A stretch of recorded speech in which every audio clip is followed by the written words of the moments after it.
Audio 2096. Audio 2096. Bonjour à toutes et à tous, Yann Berger pour Calreco. Alors je dis Yann parce que dans Yannick, il y a un hic. Ça faisait longtemps que je vous avais pas proposé un entretien, une interview sur Calreco, parce que cette année est bien chargée, le temps presse et me manque. Le spectacle de Calreco voit doucement le jour et on jouera la première le 6 mars 2026 bien sûr, du côté de Bourg-en-Bresse. Et puis ceux qui me suivent assidûment savent qu'il y a un très beau projet en cours. Je parle du documentaire que je réalise avec Alban Kakoulia de la chaîne Lueur. C'est vraiment très agréable de travailler avec Alban et je pense que ce documentaire va être réussi. Sincèrement, je pense que ça va être chouette. On va parler de rationalisme, on va être un peu critique avec la zététique. Et puis, on va parler surtout d'idéalisme et d'une autre façon d'appréhender le réel. Bref, avec des invités fort prestigieux, ça va être chouette. Je vous en dirai plus bientôt d'ailleurs. Et puis, il y a la vie aussi. La vie à gagner d'abord, parce que moi, pour la gagner, je joue de la musique et ça prend aussi du temps. Donc voilà. C'est pour ça que je me remets seulement maintenant aux interviews. Mais j'espère que c'est bien reparti. J'ai donc aujourd'hui la joie de vous proposer en entretien avec quelqu'un qui me paraît tout à fait en phase avec les sujets que j'aime aborder ici. Tout à fait en phase même, puisque c'est l'essence de Calreco. Je vous le rappelle, Calreco est en quelque sorte mon avatar. Il vit dans le futur et je le mets en scène dans mon spectacle. Le futur donc, la SF, l'avenir de l'humanité, la technologie et ce qu'on en fait, et plus précisément l'IA, l'intelligence artificielle et son développement qui nous met en danger. Voilà de quoi nous allons parler dans cet entretien avec Sheyman Turler, alias le futurologue.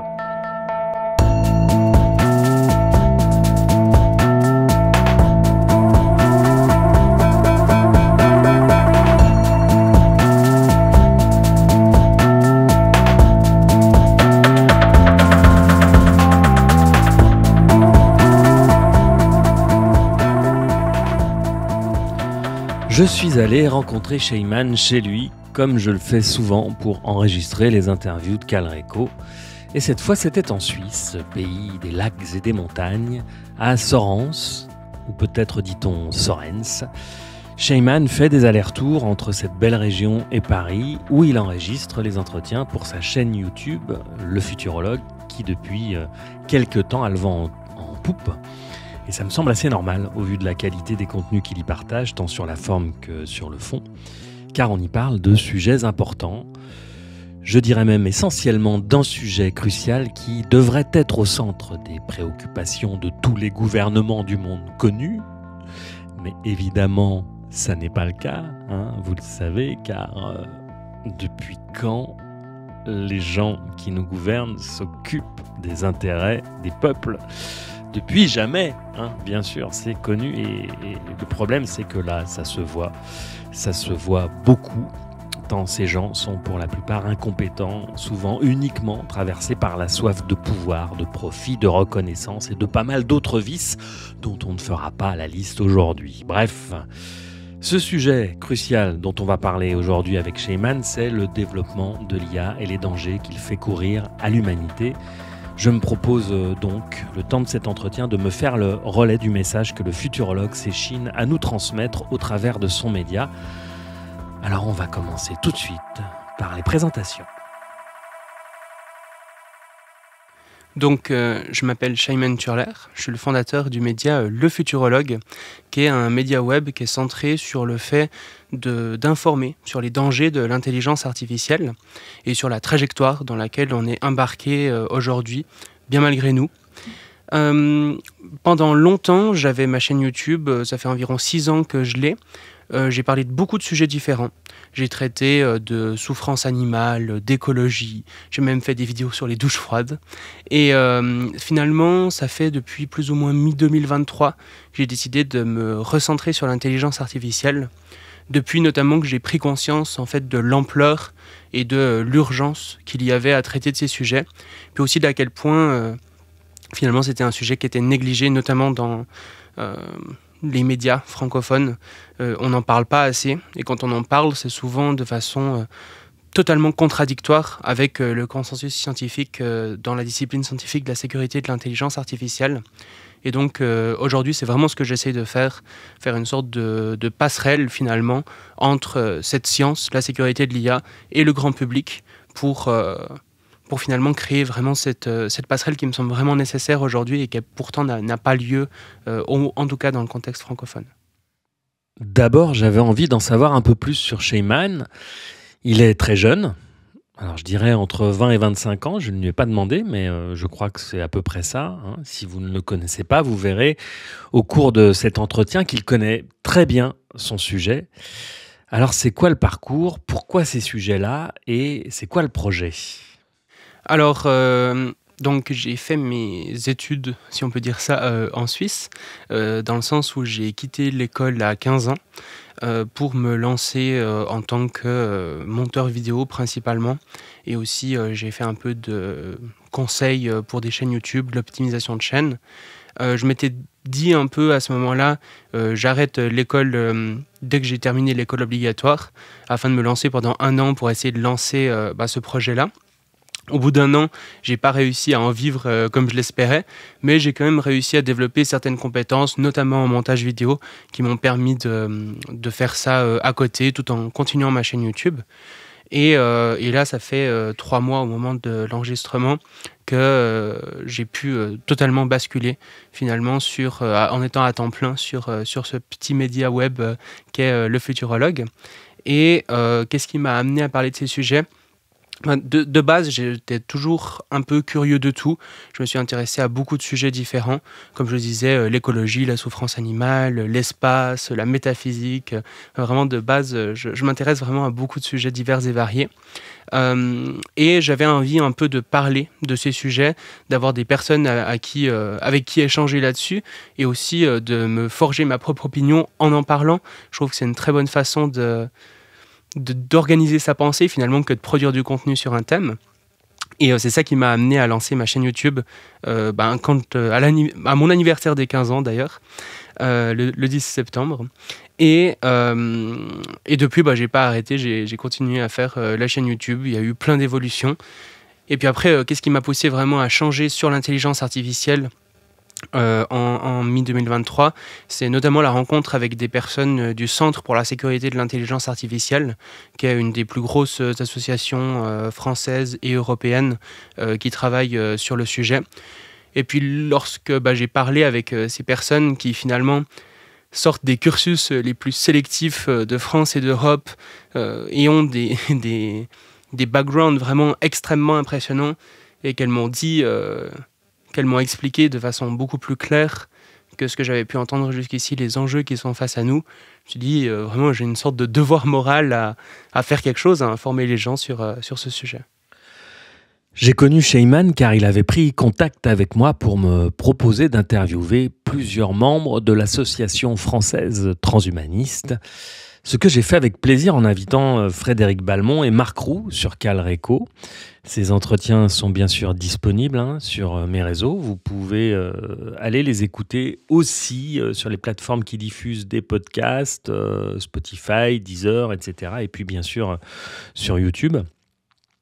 Et puis Sheyman m'avait envoyé plus récemment Maxime Fourne qui milite au travers de son association Pause IA pour un arrêt momentané de la recherche et du développement de l'intelligence artificielle. Et c'est à ce moment que j'ai entrevu l'ampleur du problème, et c'est pourquoi j'ai eu envie d'y revenir avec Sheyman. On va donc s'attaquer au gros morceau de cet entretien. Pourquoi ce sujet doit-il être traité, entendu, compris, et pourquoi c'est urgent ? C'est parti. T-minus 10, 9, 8, 7, 6, 5, open solo fuel bin. Open 3, 2, 1, 0. Start.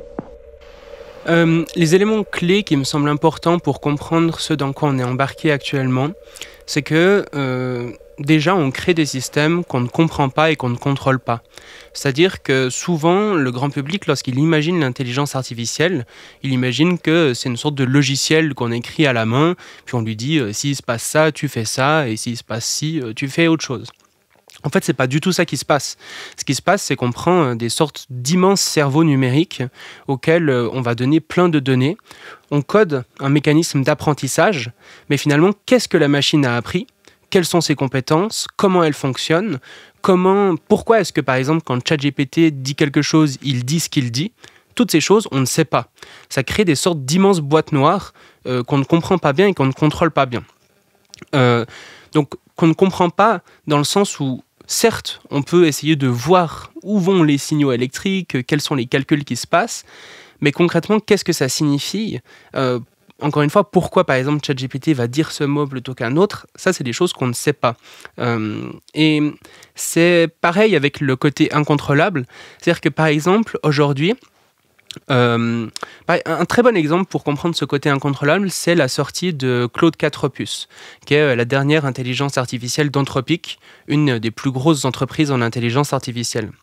Il se trouve que 6 heures après la sortie de Claude 4 Opus, une personne a réussi à obtenir un rapport de 15 pages pour fabriquer du gaz sarin. Claude, l'intelligence artificielle d'Anthropic, lui a expliqué pendant 15 pages comment faire. Et c'est vraiment un rapport technique poussé qui permet réellement de faire ce gaz.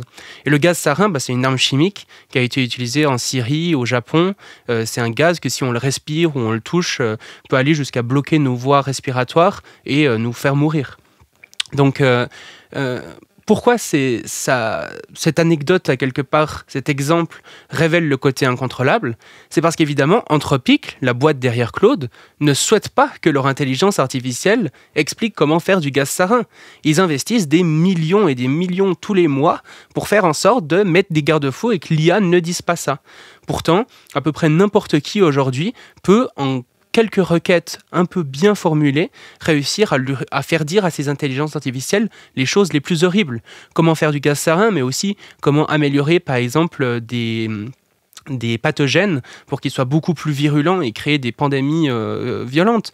Récemment, justement, pendant la sortie de Claude 4 Opus, le scientifique en chef d'Anthropic a dit qu'avec le modèle actuel, leur simulation interne suggérait que c'était tout à fait possible pour quelqu'un de créer un virus similaire ou plus puissant que le Covid ou la grippe. Ça, c'est avec les IA actuelles. Qu'est-ce qui va se passer lorsqu'on voit que le but explicite de tous les géants de la tech, c'est de créer des intelligences artificielles qui sont surhumaines et qu'ils pensent pouvoir y arriver dans les prochaines années. On est vraiment à 10 000 lieues de comprendre ces IA, de les contrôler, et pourtant on continue à augmenter leurs capacités. Et si on continue sur cette trajectoire d'augmentation des capacités sans une sécurité qui suit, on pourrait vraiment arriver à des risques catastrophiques. Ce que je comprends et qui est très inquiétant, c'est qu'il semble qu'avec l'IA, on ait ouvert une boîte de Pandore. La technologie nous échappe déjà. On est dans le mythe prométhéen. Prométhée qui a dérobé le feu aux dieux pour le confier aux hommes. La mythologie du progrès. Voilà. Peut-être même dans le mythe faustien aussi. Un pacte avec la technologie qui va nous rendre plus beaux, plus forts, plus grands, plus puissants. Bref, le progrès. Le progrès, c'est beau, mais il semble néanmoins qu'ils doivent s'accompagner de la sagesse de celui qui en fait usage. Et on ne peut pas dire que la sagesse, la mesure, la réflexion soit la qualité première des humains de cette terre. Et ce que Sheyman nous explique, c'est qu'on ne contrôle déjà plus rien. Alors techniquement, comment est-ce que cela est possible ?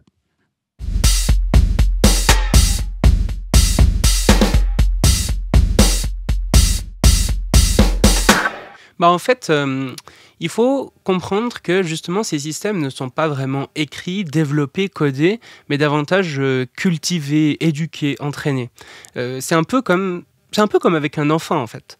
C'est-à-dire que quand on crée un enfant, certes, il y a une certaine part de son génome qui va définir une partie de ses comportements. Il y a l'éducation qu'on va lui donner qui va pouvoir l'orienter dans un sens ou dans l'autre. Mais malgré tout, qu'est-ce qu'il va faire une fois qu'il sera adulte ?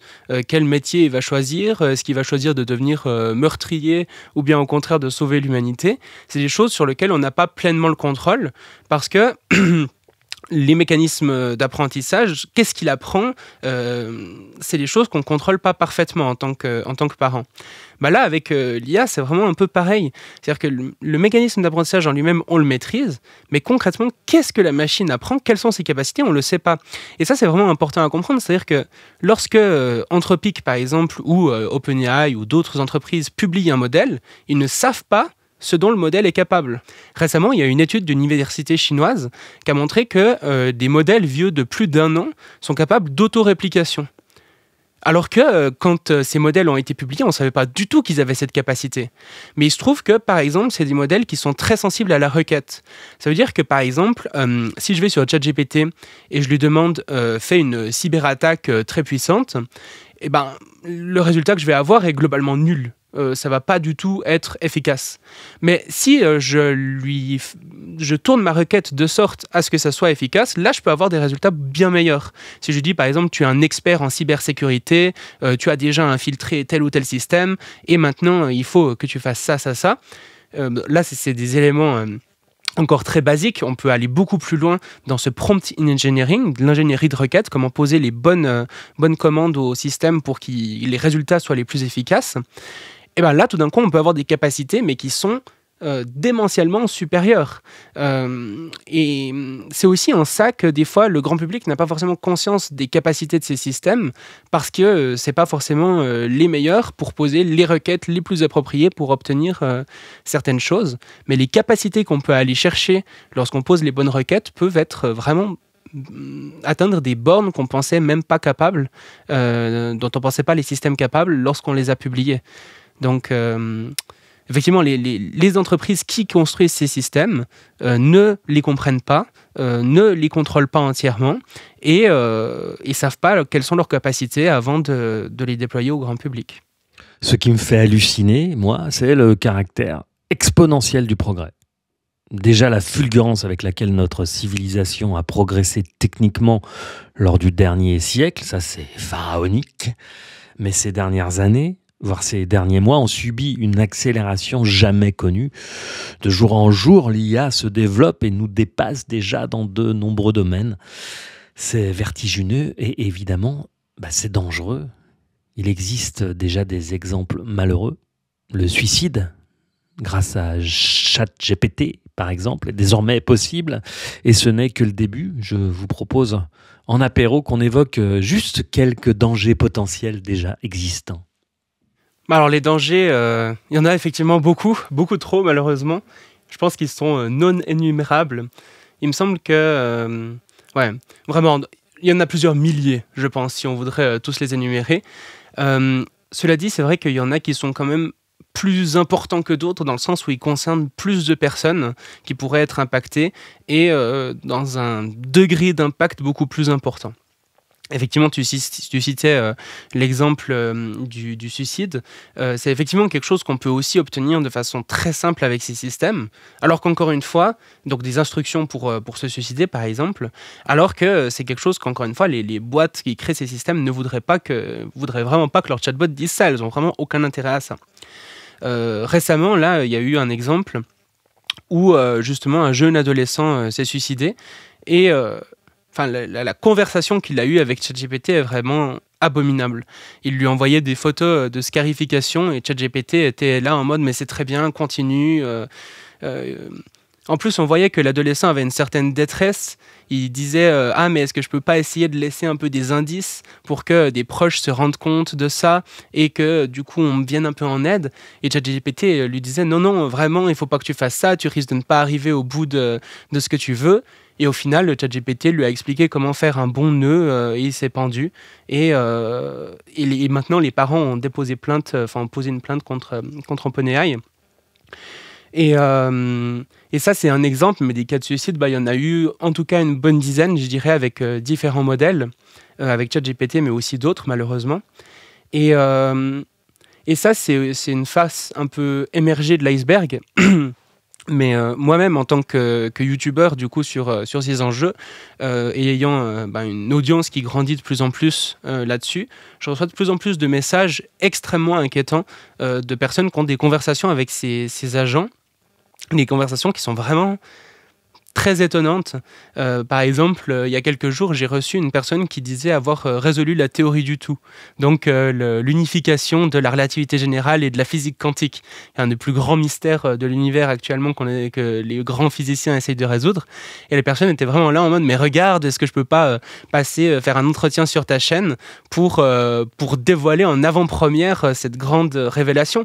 Et ce qui l'a amené à penser ça, c'est en discutant avec ChatGPT. Et ChatGPT a un côté, parce qu'il veut servir l'utilisateur, maximiser l'engagement, etc., a toujours dit « Oui, mais c'est vraiment génial, ta question est absolument merveilleuse, tes idées sont incroyables », et toujours pousser l'utilisateur dans ce sens, ce qu'on appelle la sycophancie en anglais, on pourrait parler de flagornerie en français, le fait vraiment d'être tout le temps dans cet éloge de l'utilisateur, même lorsqu'il dit des dingueries.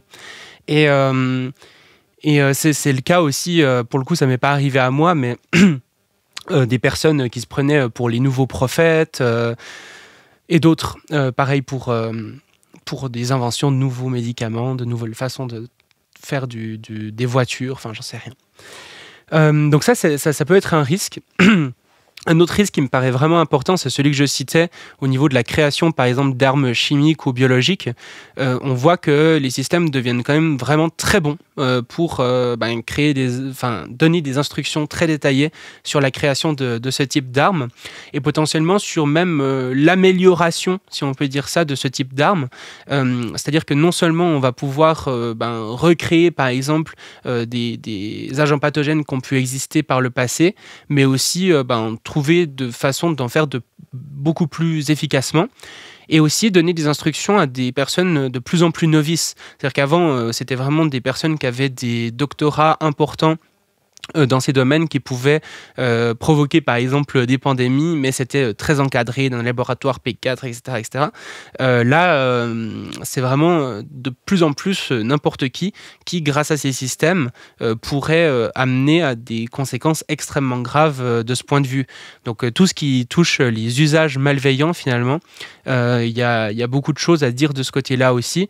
D'un point de vue des cyberattaques, on en a parlé, mais vraiment, on a des systèmes qui aujourd'hui sont parmi les meilleurs pirates au monde, les meilleurs développeurs au monde et donc aussi les meilleurs pirates au monde si on arrive à passer les barrières de sécurité qui, comme je l'ai dit, sont vraiment très simples à passer.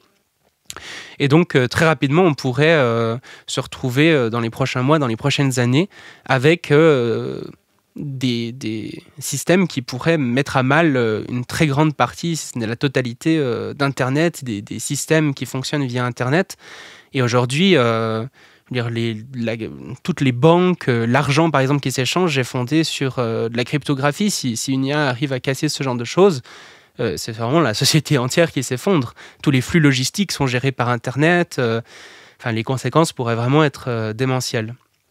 Et finalement, un dernier risque que j'aimerais peut-être mettre en avant, c'est le risque de perte de contrôle de ces intelligences artificielles.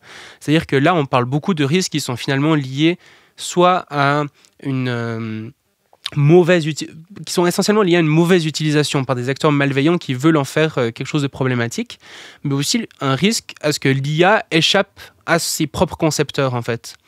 C'est-à-dire que, comme je l'ai dit, aujourd'hui, le but explicite de tous les géants de la tech, c'est de faire une IA surhumaine. Et ils pensent vraiment pouvoir y arriver dans les prochaines années. Et il y a de bonnes raisons de penser que c'est le cas. Par exemple, sur Metaculus, qui est une sorte de grand agrégateur de prédictions d'experts, la prédiction pour quand est-ce qu'on arrivera à une IA surhumaine est aux alentours de 2029. Donc c'est vraiment quelque chose qui arrive probablement très, très prochainement. Et aujourd'hui, on ne sait pas maîtriser les systèmes actuels. Qu'est-ce qui se passe lorsqu'on a une intelligence qui nous dépasse, voire peut-être qui nous dépasse de plusieurs ordres de grandeur ? Est-ce qu'on a beaucoup d'exemples dans l'histoire d'intelligences inférieures qui maîtrisent des intelligences supérieures ? On en a vraiment très très peu. Et aujourd'hui, toute la science de l'alignement, de comment faire en sorte que ces IA respectent bien les intentions des développeurs et de l'humanité, elle est vraiment en retard, mais de plusieurs dizaines d'années, sur les capacités des intelligences artificielles. Donc aujourd'hui, encore une fois, on n'arrive pas à maîtriser les systèmes actuels, mais on n'a pas la moindre idée de comment faire pour maîtriser des systèmes surhumains.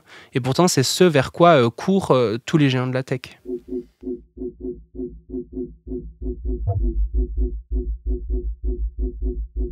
Yeah.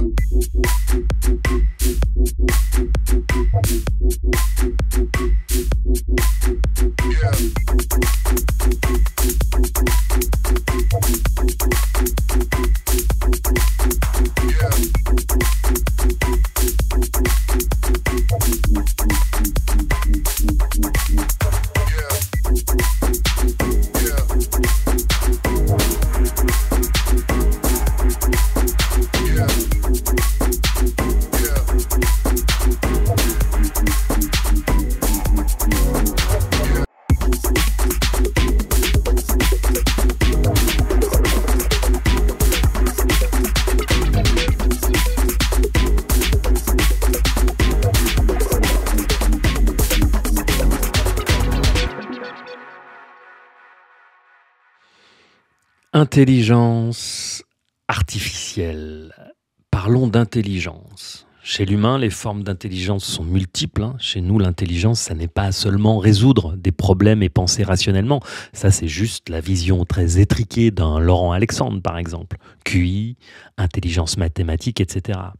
Mais chez l'humain, l'intelligence est aussi liée au corps, à l'émotionnel, à l'instinct, à l'intuition et à tout un tas d'autres paramètres qu'on ne maîtrise pas d'ailleurs. Si l'on veut définir l'intelligence telle qu'on la projette sur une IA, on serait plus proche de ce qu'on nomme chez nous les capacités cognitives, je pense. Absolument, c'est vrai que c'est important à préciser parce que le concept d'intelligence est quand même assez polysémique. Moi, lorsque je parle d'intelligence, c'est vraiment quelque chose de... Je pense qu'en fait, il faut séparer le débat entre un débat très fonctionnel et un débat très philosophique. Le débat philosophique sur qu'est-ce que l'intelligence, est-ce que les IA sont vraiment intelligentes et intéressantes à avoir, mais il ne faut pas qu'il nous détourne d'un débat beaucoup plus fonctionnel et concret de quelles sont les capacités de ces systèmes. Et c'est vrai que lorsque je parle d'intelligence ici, c'est vraiment davantage en ce terme-là. Quelles sont les capacités de ces systèmes? Et lorsqu'on essaye de faire la liste, par exemple, de toutes les tâches qu'est capable d'effectuer un humain, est-ce qu'une intelligence artificielle est capable de faire ces mêmes tâches? Et ce qu'on voit lorsqu'on essaye de faire ça, c'est que dans ces 5 dernières années, les IA commencent à nous dépasser de plus en plus sur chacune de ces tâches. Et c'est ça qui, en soi, devrait nous inquiéter. Et aussi, le fait qu'elles sont extrêmement influentes. Par exemple, les IA qui choisissent ce qu'on voit sur les réseaux sociaux, sur Instagram, sur TikTok, Facebook et autres, c'est des IA qui font du profilage psychologique de 4 milliards d'êtres humains tous les jours et qui influent ce qu'on voit au quotidien, qui influent donc nos pensées, nos émotions, qui influent pour qui est-ce qu'on va voter, qui influent finalement la société de façon importante.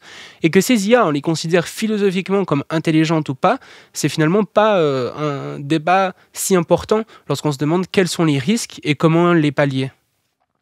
Je ne sais pas si on se rend vraiment compte de ce dont on parle aujourd'hui dans ce podcast.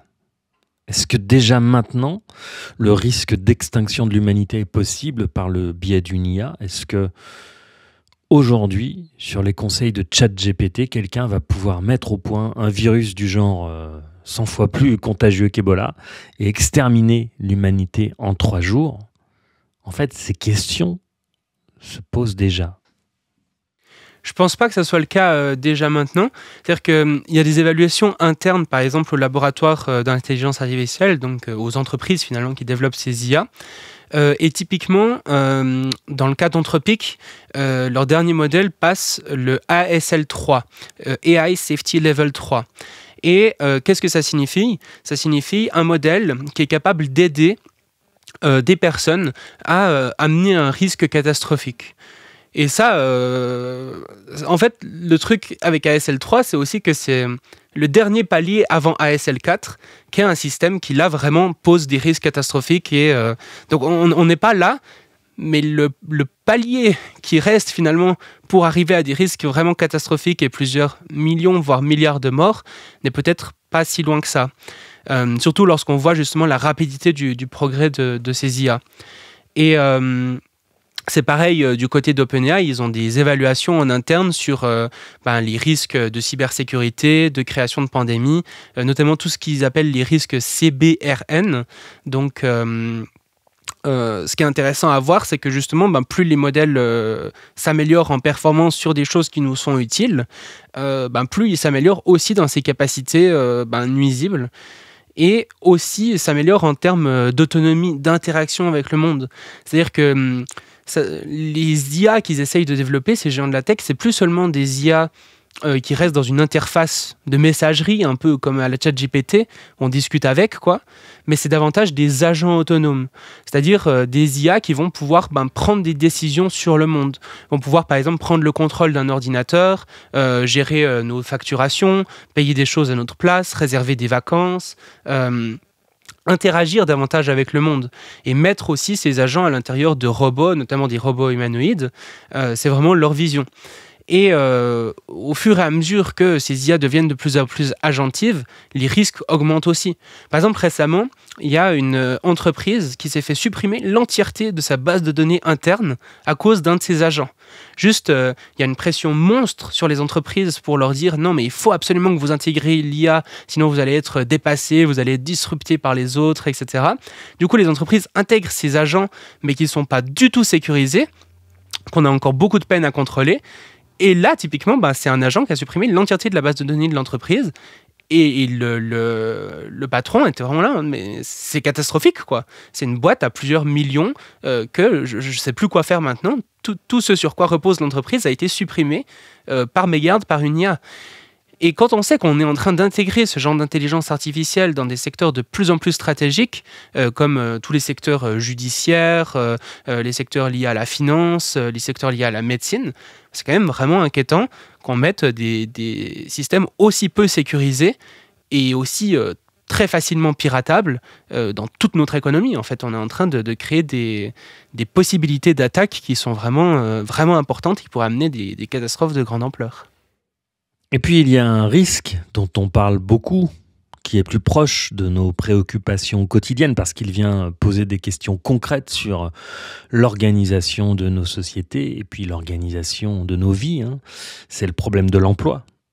Est-ce que dans 4 ans, 30%, 40%, 50% des emplois seront supprimés ? Quel type d'emploi ?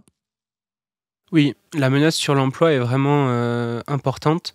Récemment, j'ai eu l'occasion de recevoir Axel Arquier sur ma chaîne, qui est une économiste spécialisée du travail, docteur en économie, qui travaille notamment pour un centre qui est lié au Premier ministre.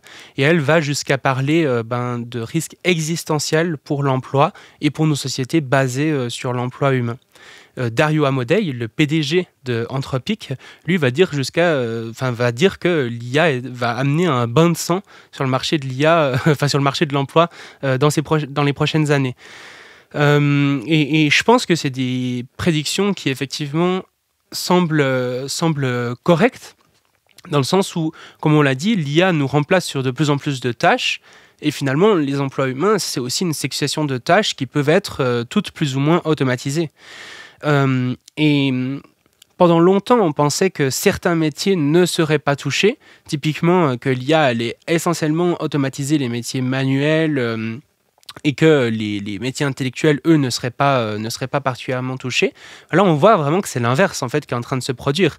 C'est-à-dire que vraiment, l'IA est une machine à traiter de l'information et les métiers intellectuels sont aussi des façons de traiter de l'information. Et c'est vraiment ce que l'IA fait le mieux. Et c'est pareil, par exemple, pour les capacités créatives ou les capacités relationnelles. On pensait que c'était des choses que jamais l'IA pourrait nous remplacer. On on se disait, bon, ben, peut-être qu'on aurait une société où le travail serait automatisé, puis nous, on ferait de la peinture et de la poésie. Ouais, il se trouve que les IA font de la peinture et de la poésie, mais qu'on est toujours en train de trimer.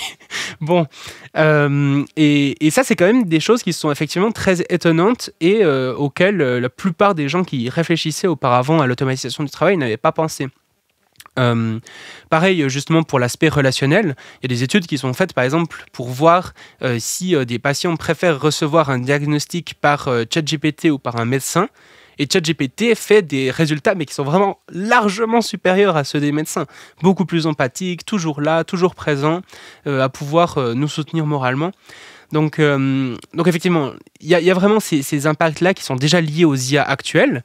Mais comme on l'a dit, de plus en plus, il y aura aussi des agents autonomes qui, là, pour le coup, vont pouvoir automatiser encore beaucoup plus d'emplois parce qu'ils vont pouvoir prendre le contrôle des ordinateurs pour effectuer des tâches sur ceux-ci. Et donc, pratiquement tous les jobs, en fait, qui peuvent être effectués à distance, par exemple, en télétravail, pourront être automatisés par des agents autonomes suffisamment performants. Il n'y a plus aucun job qui peut se faire derrière un ordi et qui pourra ne pas être automatisé.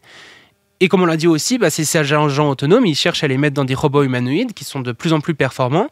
Aujourd'hui, la robotique, avant de réussir à avoir des robots humanoïdes vraiment performants qui peuvent tout faire, c'est avant tout des questions logicielles plus que des questions vraiment matérielles. Et cet aspect logiciel pourra grandement être aidé avec des IA qui pourront faire de la recherche finalement sur ce domaine pour accélérer les progrès en robotique. Donc vraiment, on pourrait se retrouver avec des taux avec vraiment un chômage de masse, quoi. Et quand on réfléchit à la question de l'emploi, je pense qu'il y a une chose qui est vraiment importante à mettre en avant et qui est c'est pratiquement jamais de ça dont on parle, alors que ça me paraît être la chose la plus importante, c'est qu'un des premiers jobs que l'intelligence artificielle pourra automatiser, c'est celui de chercheur en intelligence artificielle. Parce que pour être chercheur en IA, en fait, ça ne demande pas grand-chose, à part un ordinateur et des bonnes idées, de discuter avec des collègues, et c'est tout. Il n'y a pas besoin de grandes infrastructures ou d'interagir vraiment avec le monde physique, ou des choses qui pourraient être plus compliquées pour les IA actuellement.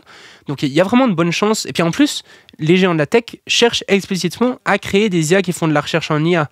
C'est-à-dire, par exemple, récemment, Google a sorti AlphaEvolve, qui est un modèle qui a permis d'optimiser les data centers, de trouver des nouvelles puces informatiques, d'améliorer les algorithmes d'apprentissage.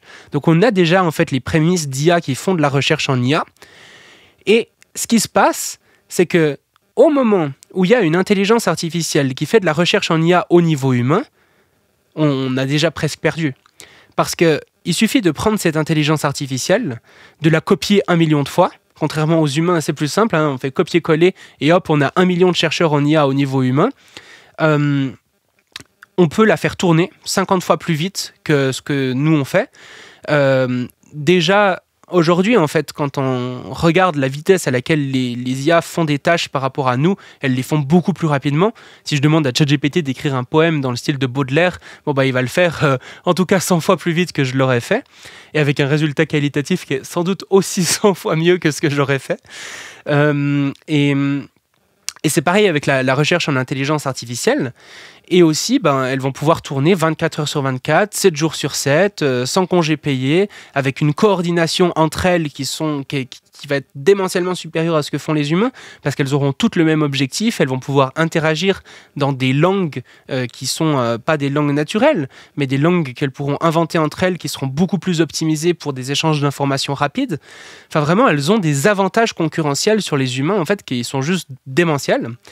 Et à partir du moment où on a cette armée d'IA chercheurs qui elles-mêmes font de la recherche en IA, en fait, elles créent une succession d'IA plus performantes qu'elles, qui elles-mêmes créeront des successions d'IA plus performantes qu'elles. Et on se retrouve dans un scénario qui s'appelle l'explosion de l'intelligence, où en quelques semaines, quelques mois, on pourrait passer d'IA de niveau humain en recherche en IA à des IA qui sont de plusieurs ordres de grandeur supérieurs à toute l'humanité dans toutes les tâches. Et là, pour le coup, on a complètement perdu le contrôle. On n'a vraiment plus aucune idée d'à quoi ressemble une société avec un tel système. Et certains vont jusqu'à parler d'extinction possible de l'humanité. En 2023, il y a eu une déclaration qui a été faite par les plus grands noms du domaine, qui disaient que en fait, le risque d'extinction lié à l'intelligence artificielle devrait être pris tout aussi au sérieux que des risques liés aux guerres nucléaires ou bien aux pandémies. Et cette déclaration a été signée par exemple par Yoshua Bengio, qui est le scientifique vivant le plus cité, toutes disciplines confondues, un des pères de l'intelligence artificielle moderne. C'est lui qui a en partie permis le développement du deep learning sur lequel est basé ChatGPT. Probablement que sans lui, ChatGPT n'existerait pas. Qui est aussi lauréat du prix Turing, donc l'équivalent du prix Nobel en IA. Il y a d'autres personnes, Geoffrey Hinton par exemple, qui est prix Nobel de physique 2024, qui est aussi un des 3 pères de l'intelligence artificielle moderne. Il y a les 3 personnes qui gèrent les 3 plus grosses entreprises d'intelligence artificielle. Donc Sam Altman, qui est le PDG d'OpenAI, Demis Hassabis, qui est le PDG de Google DeepMind, et Dario Amodei, le PDG de Anthropic, qui ont aussi les 3 signé cette lettre, cette déclaration sur les risques d'extinction liés à l'IA. Donc on voit que vraiment, autant les industriels que les plus grands scientifiques du domaine et plus de 300 personnes de figures de premier plan qui ont aussi signé cette lettre pensent qu'effectivement l'IA pourrait mener jusqu'à l'extinction humaine. Donc effectivement, c'est des risques importants.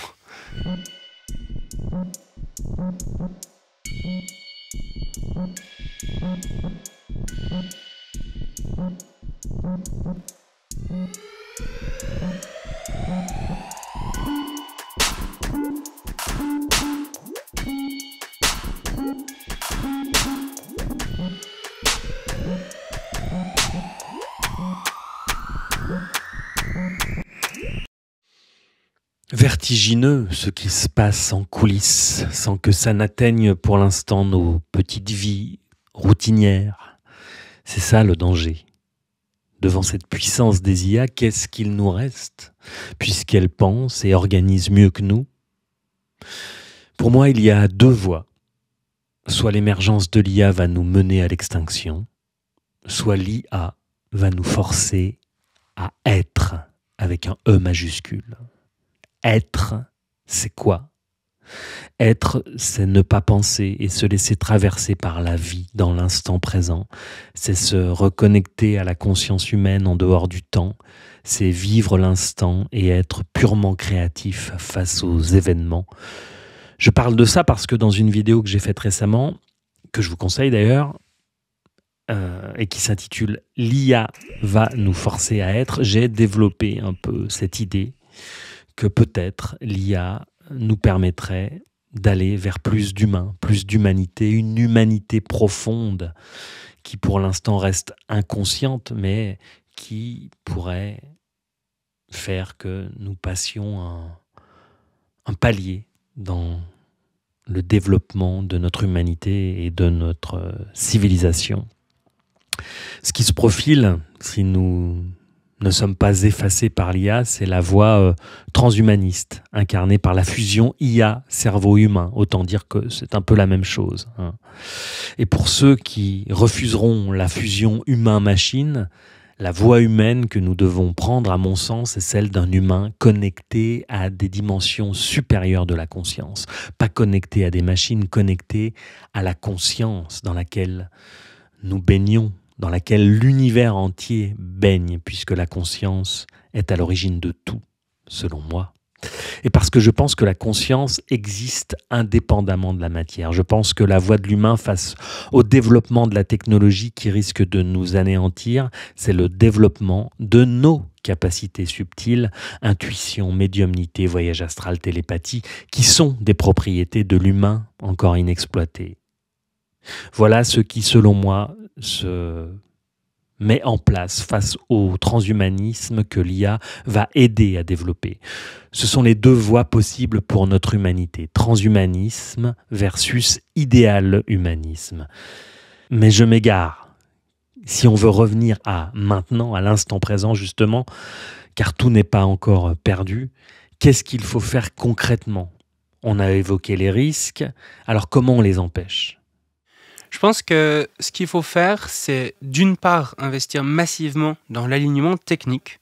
C'est-à-dire comment est-ce qu'on fait, une fois qu'on a un objectif particulier, des valeurs particulières, pour que les intelligences artificielles suivent bien ces instructions-là et qu'on n'en perde pas le contrôle. Que quand on veut qu'une IA ne produise pas des rapports sur le gaz sarin, effectivement, elles n'en produisent pas, ce qu'on ne sait pas faire actuellement. Donc il y a un vrai investissement de plusieurs centaines de milliards de dollars qui devrait être fait dans ce domaine. Mais ça va évidemment pas du tout suffire. Parce que ce qui se passe, c'est qu'avec le développement actuel de l'IA, si les géants de la tech continuent sur la trajectoire dans laquelle on est embarqué, très certainement qu'ils perdront le contrôle de leur propre création, que l'IA va se retourner contre eux-mêmes. Mais imaginons que ce n'est pas le cas. Imaginons qu'ils ont le contrôle de l'IA, qu'ils arrivent à la maîtriser grâce à l'alignement technique. La société qui en a abouti n'est pas beaucoup plus utopique. Elle est même peut-être encore plus inquiétante que l'extinction. On est dans une société où quelques milliardaires de la tech peuvent décider des valeurs de l'ensemble de l'humanité et où on ne peut absolument plus rien faire contre ça. Parce que c'est eux qui maîtrisent l'économie. L'économie est entièrement automatisée. L'armée est entièrement automatisée. S'il y a un revenu universel, ils peuvent décider de nous le couper du jour au lendemain. Qu'est-ce qu'on va faire ? On va pas faire des grèves, on travaille plus. On va pas aller avec des petites frondes contre leurs drones tueurs autonomes. Donc vraiment, on se retrouve dans une des pires trajectoires qui puisse être, parce qu'elle est irréversible en fait. On se retrouverait vraiment face à un point de non-retour où juste eux ont le contrôle de la société pour les siècles et les millénaires à venir sans qu'on puisse revenir en arrière. Donc l'alignement technique est nécessaire parce qu'on ne veut pas perdre le contrôle de l'IA. Mais ça ne suffit pas. Il faut aussi rendre ces technologies démocratiques. Faire en sorte que les choix qui sont faits, les valeurs qui sont implémentées dans ces technologies ne soient pas juste décidées par quelques milliardaires de la tech, mais vraiment par la société dans son ensemble. Et actuellement, c'est vraiment pas du tout le cas. Même par exemple aux États-Unis, qui est un des pays les plus accélérationnistes sur l'intelligence artificielle, il y a 72% des personnes qui veulent ralentir l'IA. Mais c'est pas du tout ce qui se passe, vraiment pas du tout. Et puis les autres pourcentages, c'est même pas qu'ils veulent accélérer à fond, c'est qu'ils sont indécis, qu'ils savent pas trop. Il y a seulement quelques pourcents qui veulent accélérer. Et pourtant, qu'est-ce qu'on fait ? On accélère. Donc le développement de l'IA actuellement est vraiment complètement antidémocratique. Et implémenter de la démocratie pour savoir quelles valeurs implanter dans ces IA, c'est vraiment quelque chose d'absolument fondamental aussi, parce qu'on est vraiment en train de créer une sorte de... ce qui sera probablement la dernière invention de l'humanité. Soit parce qu'elle nous extermine tous, soit parce que toutes les prochaines inventions dont l'humanité aura besoin seront créées par celle-ci en réalité. Nous n'aurons plus besoin d'innover par nous-mêmes. Et donc c'est un enjeu démiurgique, quoi, de faire en sorte que cette IA respecte bien les valeurs de l'humanité dans son ensemble, et peut-être même aussi des autres êtres, par exemple les animaux. Plutôt que parce qu'actuellement si on suit juste les valeurs humaines, ça sonnerait pas beaucoup, ça serait pas très bien pour les autres animaux, quoi, on va dire. Si l'IA commence à faire des élevages de poulets intensifs sur la Lune, c'est pas très chouette, quoi. Mais du coup, ouais, c'est vraiment les deux choses qui me semblent absolument fondamentales. D'une part, investir massivement dans l'alignement, et d'autre part, faire en sorte que ça soit plus démocratique. Et pour y arriver, la solution la plus efficace serait de faire une pause dans le développement de l'intelligence artificielle de pointe, pas toutes les IA, mais vraiment les IA de pointe comme ChatGPT, Claude 4, Opus d'Anthropic ou d'autres. Parce qu'actuellement, on n'a juste pas le temps, en fait. C'est-à-dire que vraiment, comme je l'ai dit, l'alignement technique est probablement à des dizaines d'années en retard par rapport aux capacités des IA. Et à part faire une pause, on n'aura juste pas le temps, quoi. Même si on investit des milliards de dollars dans cet alignement technique, on n'arrivera pas. Et il y a même des gens qui argumentent dans le sens que c'est quelque chose de fondamentalement impossible. Par exemple, Roman Yampolsky, qui est un des plus grands chercheurs en sécurité de l'IA, lui pense vraiment que c'est pas possible pour un système inférieur en intelligence de contrôler un système supérieur en intelligence. Donc on est vraiment à milieu de réussir à faire ça. Donc il faut une coordination mondiale pour mettre en pause l'intelligence artificielle. Et en ça, je rejoins vraiment la réflexion que tu disais. C'est-à-dire que l'IA va nous forcer, en tant qu'humanité, à coopérer. C'est un peu comme si comme s'il y avait une invasion alien, quoi. Il y a de nouveaux esprits, une sorte de nouvelle espèce, probablement plus intelligente que nous, qui est en train de débarquer sur Terre. Il se trouve que c'est nous qui la créons. C'est pas ce qu'on avait prévu, mais bon. Et qu'est-ce qu'on fait face à ça ? Il faut que les nations s'allient pour faire face à ce danger d'une ampleur, d'une urgence jamais vue. Et en ça va nous forcer à quelque part, ça va nous forcer à repenser nos institutions démocratiques, à repenser notre façon de faire société, à repenser ce que signifie être humain. Sinon, c'est probablement la perte de contrôle ou l'extinction. Quand j'entends ça, je me dis que c'est une cause perdue. Je me dis, allez, on ferme les yeux, on vit encore 3-4 ans à peu près tranquille si Macron ne nous met pas en guerre. Et puis on dit au revoir à l'humanité, au monde, à la Terre, etc. Car l'IA aura pris la place. Quand on voit à quel point la course au profit, au pouvoir mène le monde, on sait que les valeurs du capitalisme ne sont pas vraiment fondées sur la coopération et la bienveillance. Et c'est la course à la productivité, à la performance. Alors comment, dans ce contexte, peut-on attendre des géants de la tech qu'ils puissent accepter de faire une pause pour réfléchir à inculquer la mesure et la démocratie au système d'IA ? Alors, quoi, hein ? Bon, essayons de revenir à une prospective un peu plus courte, le développement de l'IA dans les 5-10 prochaines années, par exemple. Ce qu'on voit actuellement, c'est que vraiment l'IA progresse de façon exponentielle. Et les humains ont beaucoup de peine à comprendre les exponentielles et ce qu'elles signifient vraiment. Et quand je dis que la progression est exponentielle, vraiment, je n'exagère pas. C'est pas juste une vue de l'esprit, c'est vraiment exponentiel. Par exemple, si on regarde dans les 6 dernières années, la capacité en programmation des IA, plus précisément en planification. C'est-à-dire, on regarde le temps qu'une intelligence artificielle est capable d'automatiser. Donc, un humain fait une certaine tâche en 30 minutes, est-ce que l'IA est capable de faire cette même tâche ? Ah, par contre, les tâches d'1 heure, là, elle n'en est pas capable. Donc, on essaye de voir, en fait, en temps humain, la durée des tâches que l'IA est capable d'automatiser. Et c'est une durée qui double tous les 7 mois depuis 6 ans. Et vraiment, on peut voir, il y a une courbe sur le site d'évaluation Meter qui montre ça, c'est vraiment une courbe assez terrifiante parce que ça continue à s'améliorer et même les modèles, par exemple GPT-5 quand il est sorti, le dernier modèle d'OpenAI, beaucoup de gens étaient là en mode mais ça montre qu'il y a un plateau dans les performances de l'IA, il n'est pas si performant que ce qu'on pensait. En fait, il s'inscrit pleinement dans cette courbe et s'y inscrit même au-dessus. C'est-à-dire que récemment, Meter revoit leur évaluation pour dire il se pourrait que maintenant le doublement soit tous les 4 mois au lieu de tous les 7 mois comme dans les 6 dernières années. Donc vraiment, si on projette cette courbe, en fait, actuellement, les systèmes sont plus ou moins capables de faire des tâches qui prendraient 2 heures aux humains. Dans 7 mois ou dans 4 mois, en fonction de si le 4 mois continue, on se retrouvera avec des tâches de 4 heures, de 8 heures, de 16 heures, etc. À chaque 7 mois ou chaque 4 mois. Et il n'y a plus grand-chose, en fait, au bout d'une journée ou deux, que l'IA ne pourra plus automatiser en termes de travail humain. Il n'y a pas beaucoup de tâches que les humains font qui ne peuvent pas être découpées en des tâches plus petites. Donc effectivement, d'un point de vue typiquement de l'emploi, ça veut dire que la plupart des tâches peuvent être automatisées.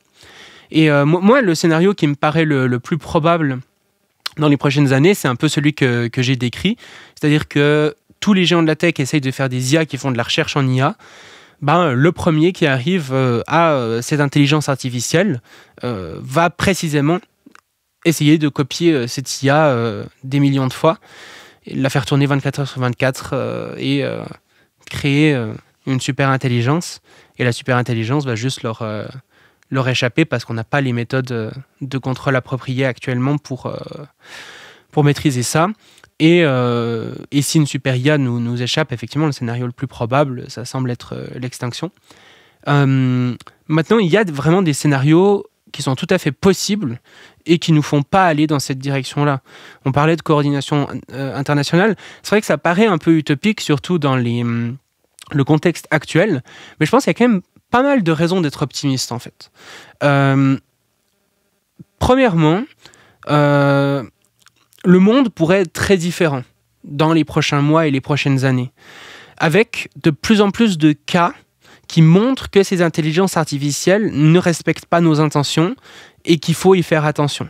Le cas, par exemple, de cet adolescent qui s'est suicidé avec ChatGPT en est un, mais il pourrait y en avoir beaucoup d'autres, ce qu'on appelle des warning shots, des sortes de tirs d'avertissement qui nous disent attention, il faut faire attention à ce moment-là, et qui pourraient réveiller une grande partie de la société civile, qui pourrait à son tour faire pression sur les politiques et sur les entreprises. Ça paraît être une première possibilité. Une autre possibilité, c'est aussi le fait que, en fait, l'intelligence artificielle est beaucoup plus simple à arrêter, par exemple, que le réchauffement climatique. Dans le cas du réchauffement climatique, on est tous un peu impliqués à différents degrés. Il y a des gens qui polluent beaucoup plus que d'autres, mais tous les humains participent d'une manière ou d'une autre au réchauffement climatique. Dans l'IA, c'est vraiment quelques milliers de personnes dans la Silicon Valley et en Chine qui sont en train de développer ces systèmes surhumains. Il faut se dire que la plupart des gens qui travaillent dans l'IA ne cherchent pas à développer des systèmes surhumains. Ils font des trucs utiles pour détecter les cancers, pour optimiser, je sais pas, par exemple pour voir mieux des images de satellites ou des trucs comme ça. Mais c'est pas du tout le même genre d'intelligence artificielle dont on parle. Ces IA-là, elles sont vraiment cool et j'aimerais qu'on continue à les développer. C'est des outils formidables pour l'humanité, pour amener à plein de progrès dans plein de disciplines. Mais les IA surhumaines, il y a vraiment quelques milliers de personnes qui les développent. On peut leur dire arrêtez, quoi. Il y a vraiment un côté où on est en train de créer le danger. Il n'est pas en train de se matérialiser par lui-même. C'est nous qui le fabriquons. Peut-être arrêtons de le fabriquer. Alors évidemment, ça demande d'aller contre des incitatifs économiques importants, mais en même temps, il y a aussi des incitatifs économiques qui vont à l'envers. Parce que personne n'a intérêt à mourir, en fait. Même Sam Altman, Dario Amodei et Mark Zuckerberg, ils n'ont pas intérêt à ce que l'IA les tue leur famille, tue tous ceux qu'ils connaissent. Vraiment, ils n'ont pas intérêt à ça. C'est un des rares cas où je peux me retrouver dans le même bateau que Sam Altman et Bernard Arnault, quoi. Il n'y a vraiment pas beaucoup de cas où on a les mêmes intérêts. Mais là, il se trouve que c'est le cas. Personne n'a intérêt à mourir à cause de l'IA. Et du moment qu'on fait comprendre ça aux politiques, du moment qu'on fait comprendre ça aux géants de la tech, il y a vraiment moyen de mettre en place des choses. Et un bon exemple de ça, c'est justement ces déclarations, comme celle que j'ai dit, où les gens reconnaissent le fait qu'il faut faire des choses pour lutter contre le risque d'extinction, par exemple. Si vous dites ça, qu'est-ce que ça veut dire? Qu'est-ce qu'on fait? La solution, c'est probablement de faire une pause, ou bien, par exemple, de mettre en place des lignes rouges, empêcher, dire vraiment, on ne veut pas que l'IA soit, par exemple, capable d'autoréplication, soit capable de faire de la recherche en IA, identifier les problématiques clés qu'on voudrait surtout pas que l'IA puisse faire, pour dire non, vraiment, ça, c'est des lignes rouges absolues à ne pas franchir, et si vous les franchissez, il y a des sanctions qui sont absolument démentielles contre vous. Ça, c'est aussi une autre possibilité, si par exemple une pause s'avère trop compliquée. Même si la pause, moi, me semble être le truc le plus efficace. Donc, et d'un point de vue technique, c'est tout à fait faisable aussi. C'est-à-dire que souvent, on se dit, OK, peut-être qu'on va tous se mettre d'accord, mais si ça se trouve, il y a quand même un État qui va faire des IA dans son coin et qui va prendre le contrôle du développement de l'IA. En fait, c'est pas le cas. Aujourd'hui, les systèmes de pointe qu'on développe, ils coûtent plusieurs milliards à développer. Ils demandent des gigawatts aux entraînements. Les systèmes qui pourraient amener aux IA surhumaines, c'est des gigawatts. Donc, ça veut dire plusieurs centrales nucléaires ou centrales électriques pour le développement de ces systèmes. Et plusieurs, des quantités de puces informatiques folles. Donc, c'est pas des choses qui passent inaperçues. Vraiment, c'est pas un truc que tu peux faire dans ton garage. Hop, je fais une super IA dans mon garage. Non, vraiment, vraiment pas. C'est des projets industriels d'une envergure rarement atteinte. Là, récemment, les États-Unis ont annoncé 500 milliards dans le développement de l'IA au travers de leur projet Stargate. 500 milliards, c'est 17 fois le prix du projet Manhattan, qui a abouti à la bombe nucléaire. C'est 3 fois le prix du programme Apollo, qui a amené les premiers humains sur la Lune. Donc c'est ça l'ordre de grandeur dont on parle, quoi. Et ça passe pas inaperçu. C'est pas n'importe qui peut le faire. Et c'est aussi des industries qui sont extrêmement... qui fonctionnent beaucoup par oligopole. Par exemple, les puces informatiques, 80% des puces informatiques sont fabriquées à Taïwan par TSMC. Donc cet aspect monopole ou oligopole peut paraître inquiétant sous certains aspects, mais ça fait aussi que d'un point de vue de la réglementation, en fait, c'est beaucoup plus simple de suivre où vont les puces, quels sont leurs usages, qui les utilise pour entraîner quoi. Et donc, de ce point de vue-là, ça rend aussi l'aspect technique de la réglementation beaucoup plus simple que ce qu'on peut penser. C'est pas quelque chose de très compliqué à suivre, beaucoup moins compliqué à suivre que d'autres domaines.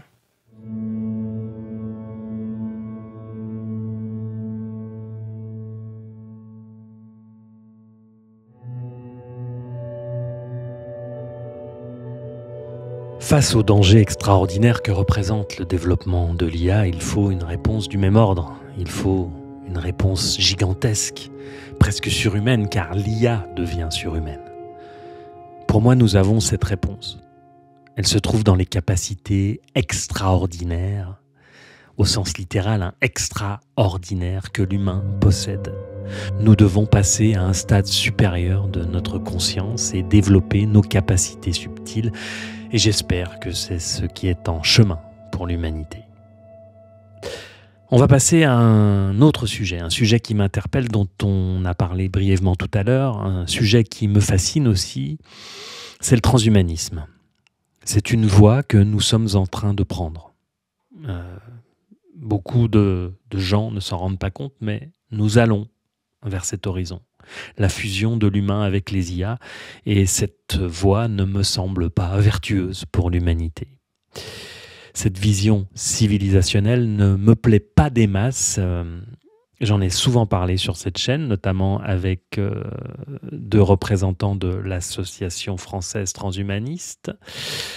Et on va en parler avec Sheyman. Sheyman qui, lui, aussi est membre de l'AFT, donc l'Association française transhumaniste.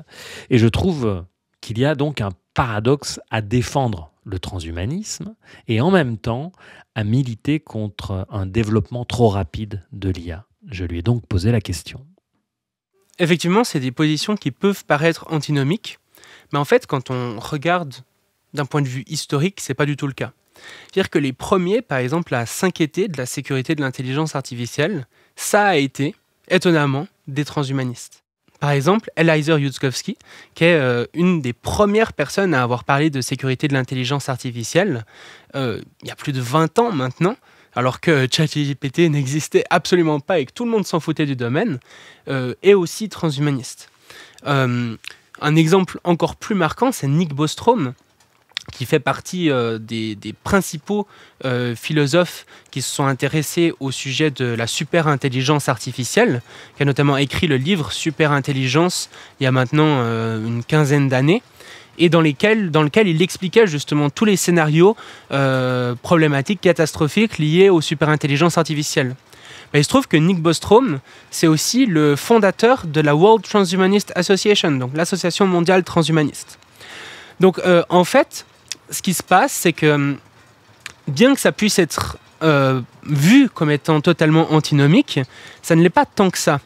Parce que pour se projeter dans la sécurité de l'intelligence artificielle et s'intéresser à des questions telles que se passe-t-il si on crée des systèmes artificiels qui sont plus intelligents que nous, il faut avoir tout un tas de caractéristiques qui sont assez communes avec les caractéristiques qu'il faut pour s'intéresser au transhumanisme. Notamment, il faut penser que le futur peut être profondément et radicalement changé par la technologie. Il faut accepter des hypothèses qui paraissent être de la science-fiction ou totalement hurluburlesques à la plupart des gens comme étant possibles parce que les raisonnements logiques nous amènent à penser ça. Et ces caractéristiques font qu'effectivement, lorsqu'on réfléchit au futur au travers du prisme de comment est-ce que la technologie pourrait le transformer en tant que transhumaniste, on arrive très rapidement à la superintelligence artificielle. Ça semble être un point absolument majeur de la réflexion. On pourrait se dire, du coup, les caractéristiques qui font qu'on s'intéresse au transhumanisme ou à la sécurité de l'IA sont relativement proches, mais par contre, le but final est vraiment distinct. Dans un sens, on veut accélérer la technologie pour avoir plein de transhumanisme partout, et de l'autre, on veut la ralentir pour faire en sorte que la super-IA ne nous détruise pas tous. Mais en fait, ça dépend beaucoup de l'orientation philosophique liée au transhumanisme à laquelle on appartient. C'est-à-dire qu'en fait, on a souvent tendance à s'imaginer le transhumanisme comme une sorte de bloc homogène de personnes qui adorent la tech dans la Silicon Valley. Mais en fait, il y a beaucoup d'orientations transhumanistes. Il y a même autant d'orientations transhumanistes qu'il y a d'orientations politiques. C'est-à-dire qu'il y a des transhumanistes libertariens de la Silicon Valley qui veulent tout déréguler et faire des trucs comme ça. Mais il y a aussi des transhumanistes qui sont religieux, par exemple. Il y a des associations transhumanistes mormones, par exemple. Il y a aussi des transhumanistes, typiquement comme l'Association française transhumaniste, qui s'inscrivent davantage dans un courant techno-progressiste, c'est-à-dire davantage pour que la société, l'État et le social, finalement, accompagnent davantage ces questions. Et qu'on se pose la question des risques liés au transhumanisme. Les risques liés, par exemple, aux inégalités d'accès aux technologies, les risques liés à quelques personnes particulièrement puissantes qui pourraient du coup accéder, par exemple, à ce qu'on a dans notre cerveau, s'il y a des interfaces cerveau-machine ou ce genre de choses. C'est des risques qui sont adressés par certains courants transhumanistes et notamment les courants techno-progressistes. Et en ce sens-là, en fait, ma position sur le transhumanisme est globalement la même que celle que j'ai sur l'intelligence artificielle. C'est-à-dire que je ne suis pas fondamentalement contre, c'est juste que la façon dont les technologies se développent actuellement me paraissent particulièrement problématiques parce que non sécurisées et non démocratiques. Mais quand je me dis, est-ce que les mêmes technologies, mais créées de façon sécurisée et démocratique, pourraient apparaître, est-ce que je suis fondamentalement contre ? Je me rends compte que non. De la même manière, par exemple, qu'un ingénieur civil qui fabrique des ponts, lorsqu'il dit « Ah, mais là, il y a des camions qui vont passer, le pont paraît vraiment pas solide, il faudrait faire quelque chose », on va pas le traiter d'anti-pont. On va pas lui dire « Ah, mais c'est n'importe quoi ce que tu fais ». Voilà, on va comprendre qu'il veut juste un pont solide, sécurisé. Moi, c'est un peu la même chose. Je suis pas fondamentalement contre l'intelligence artificielle. Juste une IA qui est sécurisée et au service de tous. Et le transhumanisme, c'est pareil. Fondamentalement, réussir à vivre plus longtemps en meilleure santé, par exemple, ça me paraît être un truc qui est vraiment cool. Si je pouvais vivre plus longtemps en meilleure santé, éviter toutes les souffrances horribles qui sont liées au vieillissement. Aujourd'hui, c'est par exemple plus de 80% des maladies dans le monde qui sont directement imputables au vieillissement. Donc c'est vraiment une quantité de souffrance monumentale en fait, qui est créée dans la société liée à ce genre de la condition biologique de l'humain. Je me dis, mais pourquoi est-ce qu'on devrait rester dans cette condition biologique ? Par contre, le fait que ce soit quelques géants de la tech qui soient en train de développer ces technologies, qu'il y ait des risques d'accès qui ne soient pas du tout égalitaires, et puis qu'avec d'autres technologies, ils puissent même avoir un pouvoir sur nous qui est de plus en plus grand, parce qu'ils pourraient même jusqu'à contrôler notre biologie, ça m'inquiète énormément, vraiment. Mais du coup, je me dis, la réflexion à avoir là derrière, c'est comment est-ce qu'on rend ces technologies disponibles à ceux qui le souhaitent. C'est comment on fait en sorte que le développement soit choisi démocratiquement plutôt que par quelques oligarques. Mais c'est ces questions-là qu'il faut se poser. C'est pas vraiment la question de est-ce qu'il ne faut pas développer le transhumanisme ? Moi, je dis non, il faut développer le transhumanisme, mais de façon vraiment sécurisée et démocratique, de la même manière que l'IA. Je suis vraiment pas contre le développement de l'IA, mais il faut la développer d'une façon sécurisée et démocratique. Et après, dans le transhumanisme, il y a aussi beaucoup de choses très différentes. Genre, moi, je suis pas méga fan d'avoir un implant dans la tête. Par contre, encore une fois, vivre longtemps en bonne santé, ça, je trouve ça vraiment cool, quoi. J'ai vraiment pas envie de vieillir et toutes les souffrances liées au vieillissement.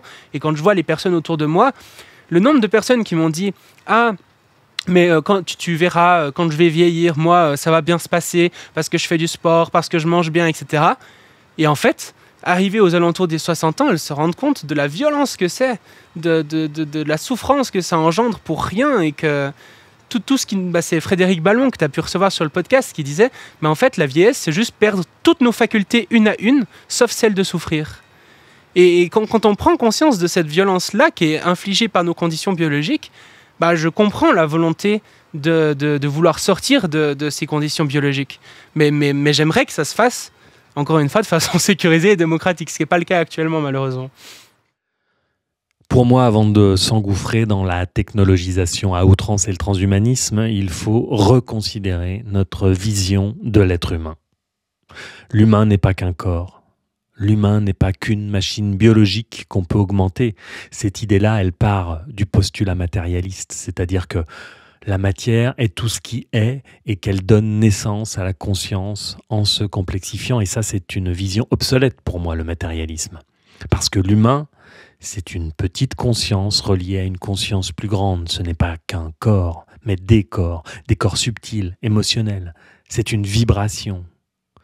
Mon expérience personnelle, avec les psychédéliques notamment, m'a montré l'infinité de la création et l'infinité de l'univers, l'espèce humaine comme une goutte d'eau dans un océan de vie et d'univers enchevêtrés les uns dans les autres. Je pense que l'humain peut se connecter à cette infinie création et entrevoir sa propre nature sacrée. Alors rallonger l'existence comme l'imaginent les transhumanistes. Ok, pourquoi pas? Mais 30 ans, 50 ans, 100 ans de vie en plus, en regard de l'incommensurable potentiel de la conscience humaine, c'est cutchy, c'est réducteur, c'est peu ambitieux. Le transhumanisme veut atteindre l'immortalité sans savoir que la nature profonde de l'humain est déjà immortelle, qu'elle n'a ni début ni fin. Par ailleurs, la souffrance fait partie de la vie. Elle est nécessaire, comme la vieillesse et la mort. Certains diraient qu'elle constitue le pack incarnation humaine que l'on choisit avant de vivre une vie sur Terre. La souffrance, la maladie, la tristesse, la peur font partie du jeu au même titre que la joie, le plaisir, le bonheur, le rire.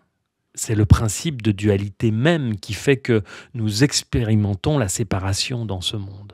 La séparation entre le bien et le mal, entre la nuit et le jour, entre le féminin et le masculin. Transhumanistes ou pas, nous n'éviterons pas la souffrance, la vieillesse, la peur.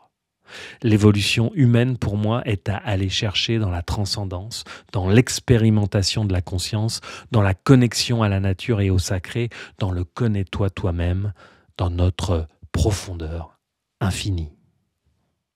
Bien sûr, mais en fait, je pense que le transhumanisme n'est pas forcément antinomique avec cette vision de la société et de la vie de façon plus générale. Comme je l'ai dit, il y a vraiment des gens qui sont religieux, des gens qui sont spirituels, des gens qui sont animistes et qui pour autant sont aussi transhumanistes. En fait, c'est un peu la même question qu'avec les maladies, par exemple. On peut se dire, oui, par exemple, le cancer fait partie de la vie, il apporte de la souffrance, etc. Mais finalement, le cancer, c'est quelque chose de naturel. Il y a plein d'autres maladies, enfin la plupart des maladies sont naturelles et elles peuvent être plus ou moins dues à des conditions de l'homme moderne. Je veux dire, l'homme dans la nature a aussi plein de maladies. Est-ce que pour autant, il ne faut pas faire de médecine? Est-ce que si on ne peut pas réduire la souffrance de la condition humaine, il ne faut pas le faire? Moi, en fait, je vois juste la vieillesse, par exemple, comme une maladie parmi d'autres. C'est une condition biologique naturelle qui nous fait souffrir, une souffrance qui n'apporte globalement rien. Et du coup, pourquoi continuer et perdurer là-dedans? Je suis d'accord qu'il y a des souffrances qui sont utiles, mais du coup, lorsque la souffrance est utile, c'est parce qu'elle nous amène à plus de plaisir et d'expérimentation par la suite. Par exemple, si je fais du sport et que je souffre en portant des haltères, que ça me fait mal, mais qu'après je suis content de mon physique, que je suis en bonne santé, que je peux plus interagir avec les gens, etc., je serai content d'avoir enduré à quelque part cette souffrance parce que le résultat m'apporte quelque chose. Pareil, si on monte une montagne et puis qu'à la fin on est là en mode waouh, cette vue est absolument magnifique. Et après on peut même prendre plaisir finalement sur le processus. Mais il y a à l'inverse des souffrances qui sont vraiment inutiles, qui ne servent à rien, qui n'apportent rien, si ce n'est toujours plus de souffrance à quelque part. Par exemple, des poulets élevés en cage, ils vont rien apprendre de leur souffrance. C'est juste de la souffrance qui est générée de façon totalement inutile et on fait souffrir des animaux alors qu'ils pourraient avoir une vie bonne.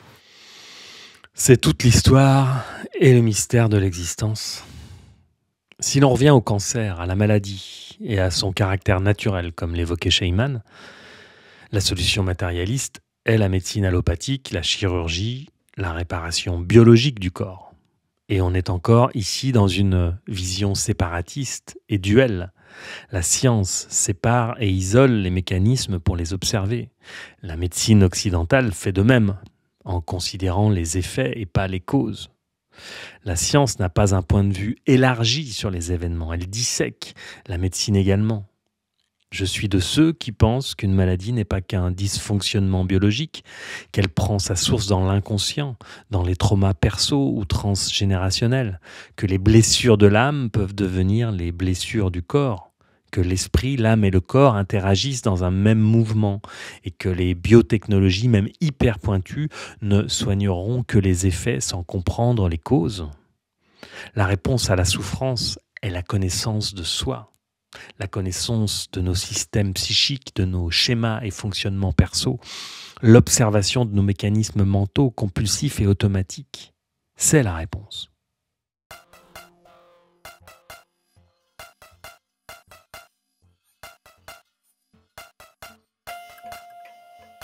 Et la réponse n'est pas matérialiste ou physicaliste.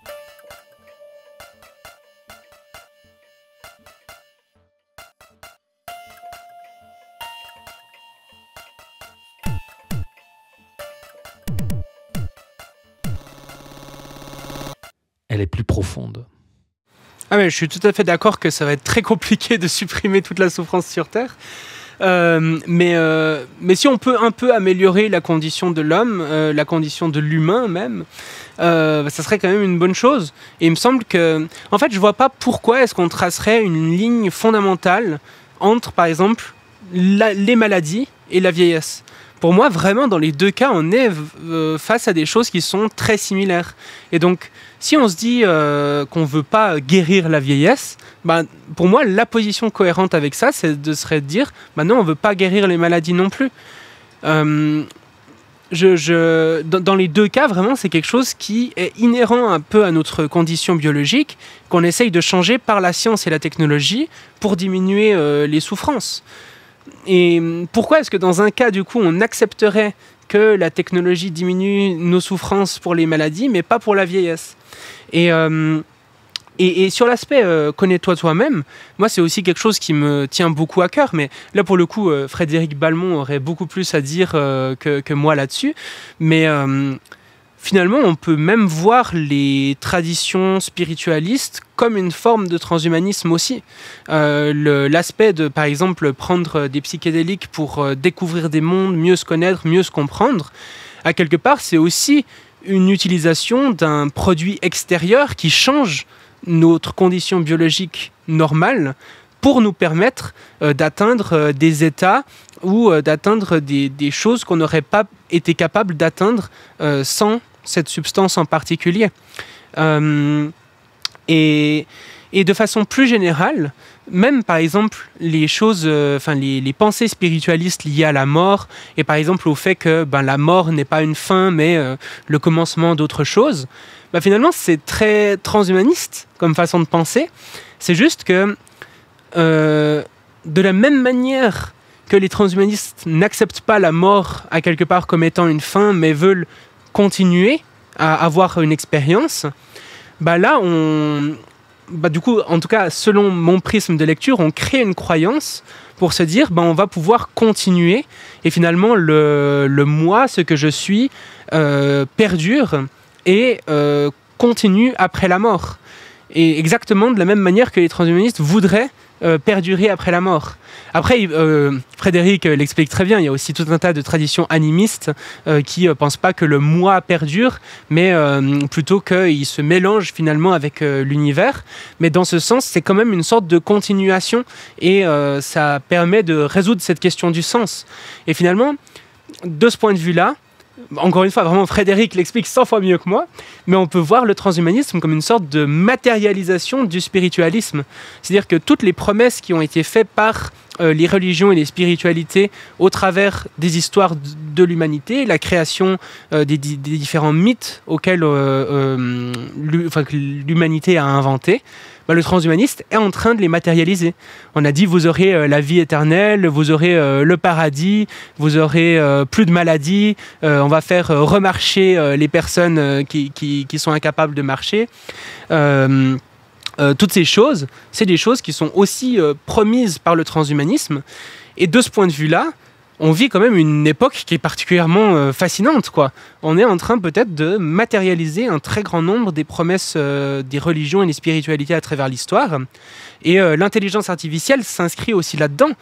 L'idée qu'on va créer une sorte de nouvelle espèce, une espèce qui peut, selon, encore une fois, les orientations philosophiques, être consciente ou non. Si on pense que la conscience n'est que l'émergence de la matière, il se pourrait que certaines intelligences artificielles deviennent conscientes. Et d'ailleurs, même si on ne pense pas ça, si ça se trouve, l'IA pourrait quand même être consciente en tant qu'émergence de la conscience elle-même, finalement. C'est fou. Ça veut dire que tous les mythes de l'histoire de l'humanité, je ne sais pas, le golem, Frankenstein, etc., qui ont traversé toutes les cultures humaines, trouvent leur matérialisation aujourd'hui. Nous sommes la génération qui est en train de vivre ça.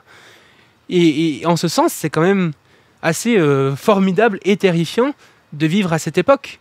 La plupart des gens qui ont vécu sur Terre ont eu un monde à leur mort qui ressemblait beaucoup au monde qu'ils ont connu lorsqu'ils sont nés. Il y avait des chasseurs-cueilleurs quand ils sont nés et il y avait des chasseurs-cueilleurs quand ils sont morts. Et on n'a pas vraiment résolu aucune maladie, on n'a pas fait beaucoup d'avancées dans quelconque direction que ce soit. Tandis que là, le monde qu'on a connu quand on est né par rapport au monde qu'on connaîtra à notre mort sera vraiment fondamentalement et radicalement différent. Et comme je dis, ça peut être à quelque part terrifiant, mais ça nous donne aussi un devoir moral de se dire qu'est-ce qu'on fait à partir de ça. On a la chance, ou en tout cas le privilège d'être à cet endroit de l'histoire. Eh bien, peut-être que c'est un des endroits les plus importants, peut-être l'endroit le plus important de l'histoire de l'humanité. Il va falloir qu'on aille dans la bonne direction à partir d'ici. Oui. Oui, et pour revenir sur les psychédéliques, ils sont une forme, effectivement, de transhumanisme bio. Ils nous permettent d'élargir nos états de conscience et notre compréhension de ce que nous sommes. Mais ils ne font rien d'autre que stimuler des capacités subtiles déjà existantes chez l'être humain. Ils sont le révélateur de notre potentiel de connexion au sacré. D'ailleurs, un certain nombre d'humains ont naturellement accès à des états modifiés de conscience. Médiumnité, télépathie, voyage astral, etc. L'augmentation biologique de l'humain grâce aux implants neuronaux, le transhumanisme donc va permettre de développer de façon incroyable les capacités cognitives de l'être humain, sa puissance de calcul et d'organisation de pensée. Mais est-ce qu'elle va le relier à quelque chose de plus grand comme le fait l'ayahuasca ? Est-ce qu'elle va lui permettre de comprendre et guérir sa propre souffrance ? Est-ce qu'elle va lui montrer la richesse infinie des mondes subtils ? Est-ce qu'elle lui fera rencontrer d'autres êtres, d'autres entités comme le fait la DMT ? Enfin, est-ce qu'elle lui fera connaître la béatitude et l'amour inconditionnel ? Pas sûr. Le caractère sacré et spirituel de l'être humain est déjà là, en nous. Il faut apprendre à le reconnaître. Celui que nous proposent les transhumanistes n'en est qu'une pâle copie. Mais en fait, je pense que c'est un peu une erreur de voir le transhumanisme comme quelque chose qui voudrait juste, par exemple, augmenter les capacités cognitives ou corporelles, sans nécessairement travailler sur cet aspect davantage spirituel ou philosophique. En fait, beaucoup de traditions transhumanistes et beaucoup de transhumanisme mettent en avant ces aspects. Par exemple, une des premières utilisations du transhumanisme à l'heure actuelle, c'est tout ce qui touche à la synesthésie. Des personnes qui vont, par exemple, entendre les couleurs, essayer de développer de nouveaux sens, d'explorer l'étendue finalement des choses que peuvent ressentir un être humain. Et de ce point de vue-là, c'est une curiosité sur la vie, sur le fonctionnement de l'expérience humaine qui ressemble beaucoup à ce dont tu me parles. Et d'un point de vue plus spirituel, c'est pareil. Encore une fois, j'invite les gens à, par exemple, lire le livre de Frédéric Balmont, mais vraiment, ça va dans ce sens. C'est comment est-ce que, à quelque part, la technologie peut venir au service, à quelque part, de cette spiritualité. Il y a vraiment une possibilité à creuser de ce point de vue-là. Par exemple, James Hughes, qui est la personne qui a inventé le terme de technoprogressisme, lui, il est bouddhiste, et je sais qu'il est en train de travailler sur un livre qui justement va mélanger en fait les aspects du bouddhisme au transhumanisme. Et il voit vraiment pas du tout ces philosophies comme étant fondamentalement incompatibles, mais au contraire tout à fait complémentaires et se servant l'une l'autre en fait. Pour moi, la question, c'est pas tant est-ce qu'il faut développer la technologie. Moi, je pense vraiment que c'est très clair qu'il y a plein de technologies qu'on n'a pas encore développées et qui peuvent fondamentalement améliorer le monde. Pour moi, la question, c'est plus quelle direction est-ce qu'on donne à ces technologies. Et ce qui m'inquiète davantage, c'est qu'aujourd'hui, ces technologies sont développées dans une volonté de faire du profit, dans une société capitaliste qui nous pousse à mettre la sécurité, la démocratie de côté pour engendrer le plus de profit possible. Et ça amène aux sociétés dont tu parles, à des sociétés où le transhumanisme peut être utilisé par exemple par des dictatures pour davantage contrôler les personnes, ou avec d'immenses inégalités qui se creuseraient encore. Mais le transhumanisme dans une perspective davantage égalitariste, ou davantage spirituel, je sais pas, parce que moi je m'inscrirais pas dans une tradition vraiment spirituelle, je reste un peu physicaliste malgré moi, mais dans un sens plus proche de la sensibilité du monde, sans nécessairement qu'il y ait d'éléments spirituels derrière. Par exemple, j'aime beaucoup la vision solarpunk, une sorte de vision qui vient répondre au cyberpunk en disant en fait non, la technologie peut être au service de la nature, et quand on regarde, j'invite les auditeurs et les auditrices à taper solarpunk dans leur logiciel de recherche, leur moteur de recherche. C'est vraiment des illustrations qui, je trouve, sont très belles, où on voit que les panneaux solaires, les robots, l'intelligence artificielle, toutes les technologies avancées sont vraiment au service de cette nouvelle version de l'humain qui est belle et poétique à quelque part. Et je pense que la technologie peut vraiment être un accélérateur de cette vision-là, et ça serait dommage de s'en couper en se disant non, elle est associée à ce monde un peu horrible dont on aimerait s'échapper. Mais je comprends fondamentalement pourquoi est-ce qu'on peut penser ça, parce que c'est vrai que dans le monde actuel, c'est avant tout ça. Elle est développée par des gens qui ont le pouvoir, par des gens qui veulent faire de l'argent, et pour des buts qui sont pas très beaux.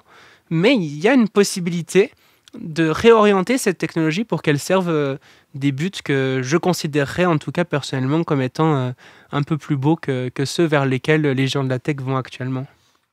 Bien sûr qu'on peut être d'accord avec cette vision solarpunk. D'ailleurs, je suis allé jeter un œil sur Google, comme l'a conseillé Sheyman. C'est vrai, c'est beau, ça fait rêver, hein, c'est utopique et sympathique. C'est un mariage réussi entre l'humain et la science, donnant naissance à leur enfant magique, la technologie. Mais la technologie est déjà là et bien en avance sur notre sagesse. C'est ça le souci. Hein, science sans conscience est ruine de l'âme.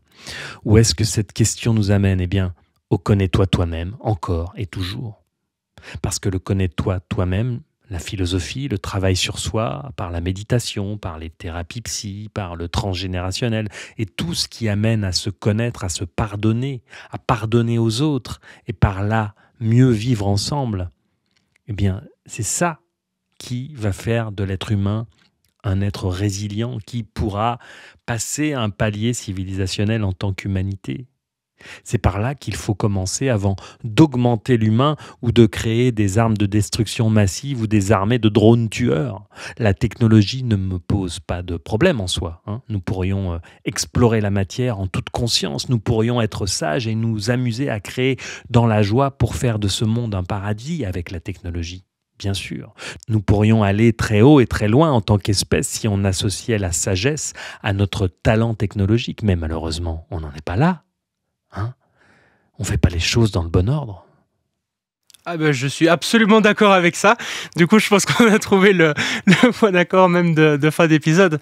C'est Edward Wilson qui avait une phrase que je trouve absolument excellente là-dessus, qui dit qu'on développe des technologies divines, mais avec des institutions moyenâgeuses et des émotions paléolithiques. Et je trouve que ça résume tout à fait le problème dans lequel on est, du point de vue du transhumanisme, mais aussi du point de vue de l'intelligence artificielle et des autres technologies de façon générale. C'est des technologies qui progressent à une vitesse qui est beaucoup trop effrénée pour nos institutions qui ne sont pas capables de gérer cette vitesse, qui ont des processus de décision qui déjà sont très peu démocratiques et qui sont extrêmement lents, qui ne sont pas du tout adaptés à ces technologies divines qu'on est en train de développer. Donc en ce sens, comme je le disais, moi j'ai une vision sur le transhumanisme qui est assez similaire à celle que j'ai sur l'intelligence artificielle. Je suis vraiment pas pour un développement extrêmement rapide du transhumanisme et que Elon Musk il vienne mettre des puces à tous nos gamins. Vraiment, c'est une société dont je voudrais absolument pas et je vois les risques qu'il y a derrière ce genre de société. Mais je me dis aussi que si on veut éviter finalement d'aller dans ce genre de direction, proposer une vision du transhumanisme qui est plus optimiste, une vision qui va davantage dans le bon sens et aussi utile pour pouvoir se projeter, pour pouvoir se dire on a un contre-discours finalement au vôtre. Et avec l'intelligence artificielle, c'est pareil. Je pense que imaginer des utilisations utiles et bénéfiques à tous de l'intelligence artificielle est vraiment important pour montrer qu'en fait on n'est pas juste des anti-tech primaires qui rejettent tout d'un bloc, mais que c'est davantage la direction vers laquelle on fait évoluer cette technologie qu'on aimerait également faire évoluer. Mais en ce sens, je suis d'accord qu'il faudrait davantage travailler sur la sagesse de l'humanité et le nombre de personnes qui nous ont avertis de ça dans l'histoire est vraiment effarant. Le fait de dire que finalement la technique est bien en deçà, bien au-dessus finalement de la sagesse humaine, c'est même l'oncle de Spider-Man le disait, un grand pouvoir implique de grandes responsabilités. Effectivement, aujourd'hui, il semble qu'on développe un pouvoir, mais avec une responsabilité qui est malheureusement pas au niveau. Donc en ce sens, effectivement, ça m'inquiète tout autant que toi, mais je pense que c'est pas la seule direction qui est possible. Et dans l'absolu, si je vais au bout de ma pensée, je me dis même que si l'humain arrive à comprendre que se connaître en profondeur est la voie vers un nouveau paradigme, un nouveau palier dans son évolution, il n'aura même pas besoin de la technologie pour évoluer, que tout est déjà apporté. Ça c'est une autre histoire, c'est une réflexion presque métaphysique et peut-être pas utile. Après, un point qui est peut-être quand même important à préciser, c'est que là, on est davantage sur des considérations finalement philosophiques et sur des opinions personnelles, là où dans le début de l'interview sur les dangers de l'intelligence artificielle, on est vraiment sur expliquer ce qu'est globalement le consensus dans cette discipline scientifique. Et je voudrais pas qu'il y ait... C'est aussi pour ça que j'ai en grande partie arrêté de parler de transhumanisme sur ma chaîne et des autres sujets aussi. C'est pour justement qu'il n'y ait pas finalement cette transition qui se fasse d'un sujet à l'autre et qu'on comprenne que lorsque je parle des risques de l'IA, je ne suis pas en train de donner mon opinion. Je suis en train de donner les résultats d'études scientifiques très inquiétantes et, comme on l'a dit, avec les plus grands chercheurs au monde qui vont en ce sens. Et donc, moi, ces aspects philosophiques m'intéressent. Je trouve ça génial de réfléchir à ces sujets-là, mais je ne voudrais pas que... j'aimerais qu'on comprenne qu'il y a vraiment une ligne importante entre les deux et même si on n'est pas du tout d'accord par exemple avec ma vision du transhumanisme, il n'empêche que la vision sur l'IA, elle, me semble beaucoup moins possible à contredire dans le sens où elle fait que rapporter le réel.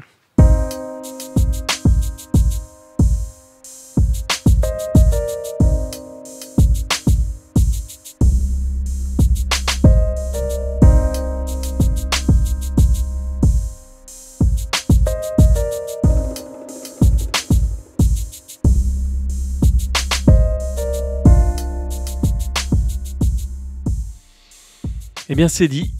Merci à Shayman pour cet entretien. Je vous conseille d'aller écouter ses interviews sur sa chaîne YouTube, Le Futurologue. C'est très instructif, parfois flippant, mais d'utilité publique. J'espère donc que cet entretien vous aura plu. Je vais continuer. Le prochain qui est-ce ? C'est Philippe Bobola, normalement. Voilà. Bon, et puis sinon, je travaille beaucoup sur le spectacle de Calreco qui, bien évidemment, traite de tous ces sujets, transhumanisme versus idéal humanisme. C'est une histoire musicale qui se déroule en 2096. Et bien sûr, tous les échanges avec toutes ces personnalités très intéressantes m'ont inspiré pour écrire cette histoire et ce spectacle. Voilà. Pensez à nous rejoindre sur Patreon. J'y diffuse un petit peu de contenu exclusif. Et puis, pour un petit abonnement, vous pouvez contribuer au développement de Calreco. Et ça, c'est important, c'est précieux pour moi. Vous pouvez aussi nous rejoindre sur les autres réseaux, Insta, TikTok, Facebook, etc. Et puis les plateformes de podcast, puisque ces enregistrements sont disponibles sur Deezer, Spotify, Amazon Podcast, etc. Et de mon côté, je vais continuer à produire les entretiens autant que possible. Et je vous le disais, mon prochain invité, c'est Philippe Bobola. Ça va être super aussi. Alors en attendant de se retrouver, restez conscient, porte-toi bien et surtout, n'oublie jamais que tu vas mourir.